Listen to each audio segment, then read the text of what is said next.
100 emas, 500% o'yirim bo'lib aytaman. Internetda hali hech kim shunchalik ko'p texnikalarni bunchalik arzon narxda sotmagan. Internetda har xil texnikani eng arzoni manda deb voqma qilib sotishyapti. Taxmin ko'ringlarchi, men sizlarga bular narxini hech kimga izoh qo'ya olmayman. Kelinglar, narxini taxmin qilishingizga dashi vaqtinglarni ham olmayman. Undan ko'ra narxi bilan tanishtiraman. 60 santimetrli, 4 ko'zi konforkasi gazli, shu yerda shunaqa sinib qolgan joyi bor. Asl narxi $110 turadi. Bor yo'g'i $35 dan.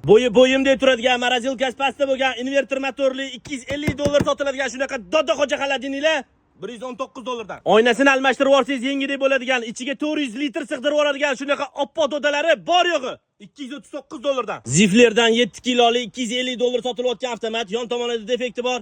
$119 dan. Ziflerdan $250 sotilayotgan, krishkasi bor yo'g'i sinib qolgan shunaqa dodaxo'ja gaz plitalar $119. Har xil turdagi vichkalar deysizlarmi, gaz plitalar deysizlarmi, avtomatlar deysizlarmi, xolodilniklar deysizlarmi, morozilniklar deysizlarmi, xohlaganingizcha sotib olasizlar. Ko'ryapsizlar, soni kam emas, yetarlicha, lekin bularning sonidan turi ko'p bo'lganligi uchun, narx-navolari har xil bo'lganligi uchun, ba'zilarida daji defekti ham bo'lganligi uchun Telegram kanalga bittama-bitta live video qilib hech qat'iy narxda qo'yaman. Telegram kanalga o'tib, xushyor tursanglar, o'zingizga yoqqan texnikalarni yarim narxlarda sota olasizlar.